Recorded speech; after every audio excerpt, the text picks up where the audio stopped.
오늘 우리에게 주시는 하나님의 말씀은 민수기 12장 1절에서 8절까지의 말씀입니다. 민수기 12장 1절에서 8절까지 우리 한 목소리로 봉독하시겠습니다. 함께 봉독하십니다. 시작. 모세가 구스 여자를 취하였더니 그 구스 여자를 취하였으므로 미리암과 아론이 모세를 비방하니라. 그들이 이르되 여호와께서 모세와만 말씀하셨느냐 우리와도 말씀하지 아니하셨느냐 하매 여호와께서 이 말을 들으셨더라. 이 사람 모세는 온유함이 지면의 모든 사람보다 더하더라. 여호와께서 갑자기 모세와 아론과 미리암에게 이르시되 너희 세 사람은 회막으로 나아오라 하시니 그 세 사람이 나아가매 여호와께서 구름 기둥 가운데로부터 강림하사 장막문에 서시고 아론과 미리암을 부르시는지라.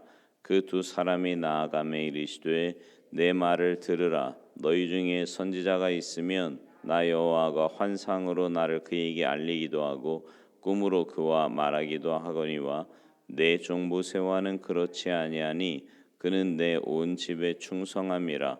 그와는 내가 대면하여 명백히 말하고 은밀한 말로 하지 아니하며 그는 또 여호와의 형상을 보거늘 너희가 어찌하여 내 종 모세 비방하기를 두려워하지 아니하느냐. 아멘. 할렐루야. 오늘 본문에 보면 모세가 가장 온유한 사람이라고 증거하고 있습니다.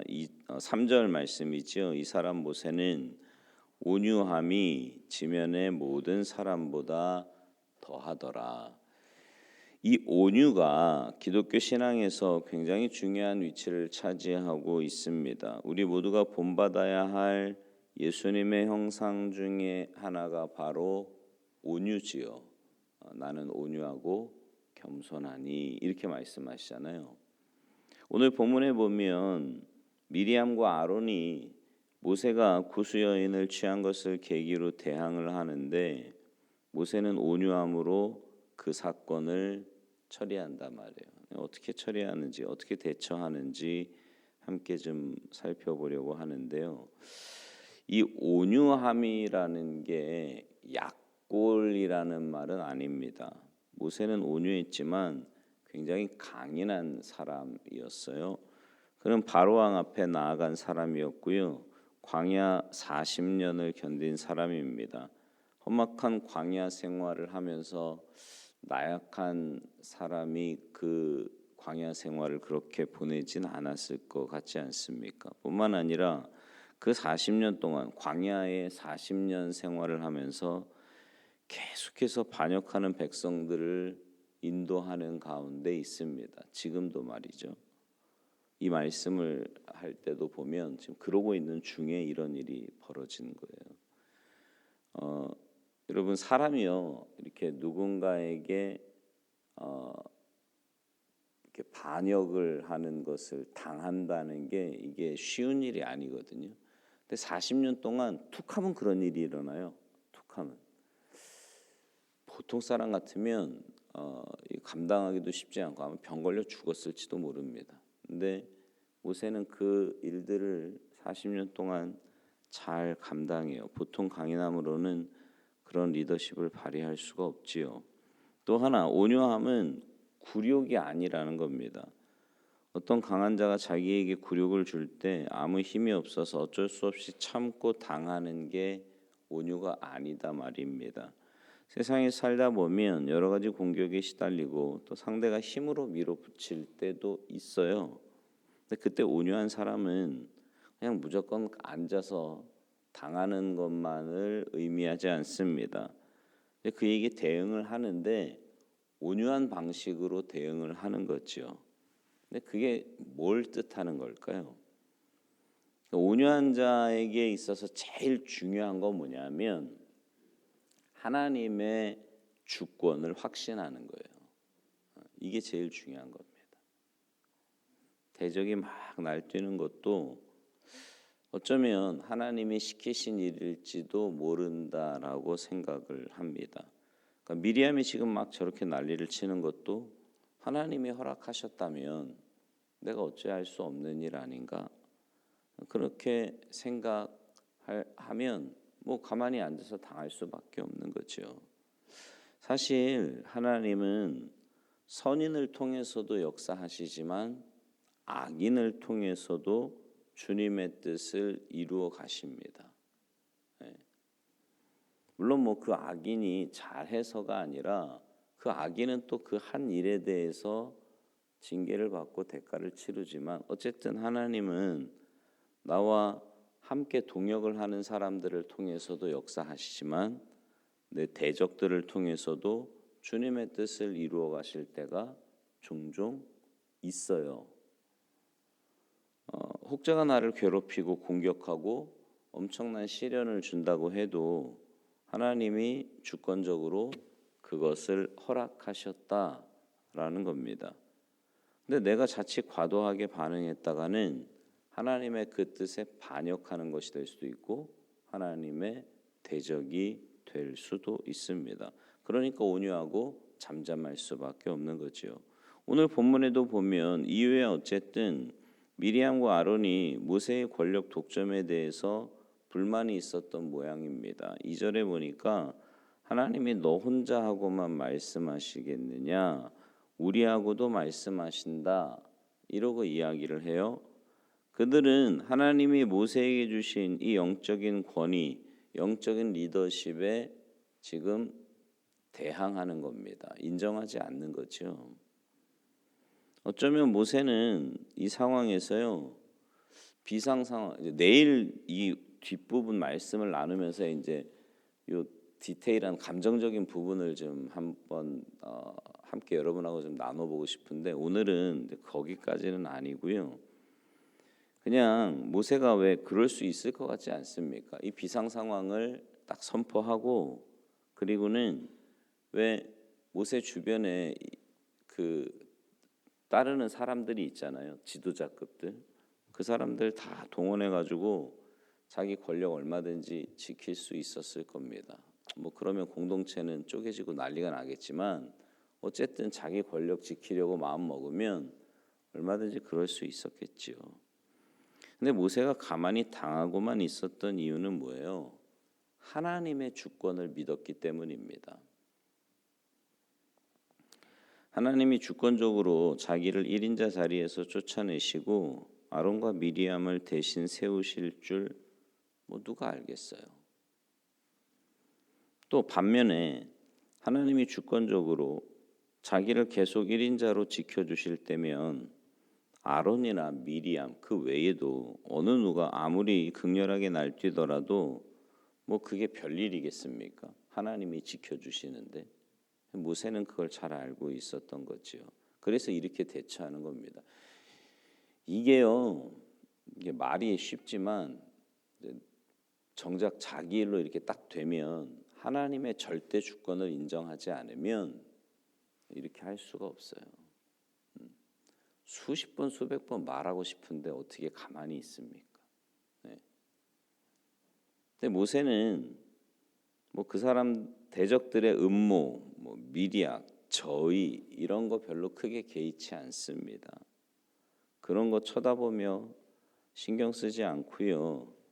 그가 주목한 건 뭐냐면 하나님의 주권이었다라는 겁니다. 그래서 과도하게 자기를 방어할 필요성을 못 느끼는 거예요. 자기를 방어하기 위해 막 괴계를 꾸미고 교묘한 작업하고 막 그런 거 안 합니다. 오늘 본문 민수기 12장에 보면 모세가 한 게 아무것도 없죠. 자기 방어하는 거 아무것도 없어요. 근데 예수님도 보면 아무런 자기 방어하지 않으셨잖아요. 욕을 받으시되 욕하지 않으셨고요. 고난을 당하시되 협박하지 않으셨고요. 모든 걸 그냥 공의롭게 판단하시는 하나님께 그 모든 것을 맡기는 겁니다. 다윗도요. 시편 27편 1절에서 이렇게 노래합니다. 여호와는 나의 빛이요 나의 구원이시니 내가 누구를 두려워하리요. 여호와는 내 생명의 능력이시니 내가 누구를 무서워하리요. 여러분, 내가 스스로를 이렇게 방어하면 사실은 하나님이 개입하시고 역사하실 여지가 없어집니다. 근데 한번 생각해 보세요. 하나님과 여러분 중에서 누가 더 여러분을 잘 방어할 수 있다고 생각하십니까? 네? 하나님하고 여러분하고 누가 더 여러분을 더 잘 방어하실 것 같으세요? 그죠? 하나님이시잖아요. 근데 일이 딱 닥치면 하나님이 방어하실 거야 이제. 그러고는 가만히 계세요? 아니면 여러분이 막 얘기하세요? 네? 아까 하나님이라며 좀 전에 그러시잖아요. 하나님이라는 걸 누구보다 다 잘 아신단 말이에요. 근데 이제 내가 억울한 일을 딱 당했어. 모세처럼 이렇게 모함을 막 당해요. 그럼 여러분 어떠세요? 이제 하나님이 방어하실 거야. 그리고 가만 계세요? 아니면 막 얘기하세요? 네? 전자예요, 후자예요? 그럼 뭐요? 하나님이 더 잘 방어하시는데 왜 여러분이 나서시는 거예요? 안 해주실 것 같아? 잘은 하시는데, 하면 잘 하시는데 안 해주실 것 같아서 여러분이 나서시는 거예요? 아니에요. 뭐냐면 이게 인정이 안 되는 거예요. 그 주권이. 지금 상황은 그냥 억울한 거예요. 내가 속상한 거지. 그러니까 제가 종종 말씀드리잖아요. 한국 사람들 열받으면 천국 안 간다 그런다니까. 왜요? 이 열받은 걸 풀어야 돼. 일단 내가 지금 막 모함당하고 속상하고 이거를 내가 가만히 있지를 못해요. 어떻게 해서든지 풀고 어떻게 해서든지 규명을 해야 돼. 막 이런 마음. 근데 오늘 본문에 모세는 안 그러거든요. 아무것도 없잖아요. 모세가 뭘 했다. 그냥 온유한 사람이다. 이 말이면 끝이에요. 그냥. 그 온유함은 뭐냐면 하나님의 주권에 대한 인정이에요. 이게 온유함의 정석입니다. 진수. 왜 그런 말 하잖아요. 진짜 모습. 그러니까 여러분, 주님은 나는 온유하고 겸손하다고 나를 닮으라 그러셨잖아요. 내 멍에를 매라고. 우리가 그렇게 살아야 되는 건데, 제가 늘 말씀드리잖아요. 주님 닮은 모습으로 변화되어 가다가 천국 가는 거예요. 그죠? 네, 그 모습이 우리의 모습이라고. 근데 그게 아니야. 그냥 똑같아요. 세상 사람하고 똑같이 살다가 뭐 교회 나왔으니까 또 더더군다나 이렇게 새벽기도 나오는 분들은 프라이드가 있지 않습니까? 그죠? 나 새벽에 매일 새벽기도 나오는 사람이야 나. 뭐 이런 마음. 그 어떤 책을 이렇게 보는데 교회에서 그렇게 자기를 힘들게 하는 분이 있었대요. 중직인데 이 목사님을. 근데 이분이 제일 견디기 힘든 게 뭐냐면 교회에서 새벽 기도를 하루도 안 빠지는데 이분이 기도를 제일 늦게까지 한대요. 그러니까 헷갈리는 거예요. 도대체 무슨 기도를 하시는 걸까 저분은? 네. 왜냐면 사사건건 목회하는데 사사건건 시비 걸고 계속 힘들게 하니까. 그러니까 이게요. 기도하는다는 건 뭐냐면 하나님의 주권을 인정하려고 기도하시는 거잖아요, 여러분. 그죠? 물론 도움도 구하지. 하나님 이거 도와주세요. 근데 그 도움 속에는 뭐가 깔려 있어요? 하나님의 역사가 깔려 있는 거 아니에요? 그 하나님의 역사와 하나님의 도움이 깔려 있는 거거든요. 그게 온유한 거라고. 하나님을 인정하는 게. 그러니까 여러분, 우리는 온유하게 살아야 돼요. 주님이 온유하시다니까. 그래서 온유한 사람은 삶에 나타나는 특징 가운데 그래서 용서가 나오는 거예요. 이제 내일 보겠지만 그래서 용서가 나오는 거예요. 요셉도 그랬잖아요. 형들 다 용서하고 말이죠. 여러분은 어떠십니까? 여러분은 하나님의 주권을 인정하며 사십니까? 하나님이 보호하시면 여러분보다 더 잘 보호하신다는 건 아시는데 그거를 정말 내 이야기로 믿고 사시냐고. 그러면 어떤 상황에도요 감정적인 대응은 안 하셔야 돼요. 그러니까 점점 신앙생활을 오래 하면 오래 할수록 그래서 매일 죽어야 돼요 우리가. 속에서 이거 나오잖아요, 그죠? 그거 안 나오면 이제 누운 거지 뭐, 그죠? 나와요. 안 나온다 그러면 거짓말이야. 나는 예수님을 오래 믿었더니 속에서 이런 게 안 나온다. 그건 거짓말이고요. 나와요. 내가 아직 덜 성숙해서 그러나? 난 나오던데. 욱하는 게 나온다니까요. 근데 여기서는 욱하는데 여기까지 안 나와요. 여기까지 안 나와. 왜요? 욱하지만 내 안에 계신 성령님이 그걸 다스리신단 말이에요. 그리고 하나님의 주권을 인정하게 만들어요. 그리고 주님을 보게 하는 거예요. 그러면 어때요? 온유한 모습으로 사는 거죠. 그게 온유예요. 그게. 바라기는 어떤 상황에서도 하나님의 주권을 인정하고 하나님의 역사하심을 잠잠히 기다리는 여러분 모두가 되시기를 바랍니다. 그래서 그런 여러분의 모습, 그 믿음의 모습 가운데 응답하시고 역사하시는 전능하신 하나님을 날마다 체험하며 사시기를 주님의 이름으로 축원합니다. 기도하시겠습니다.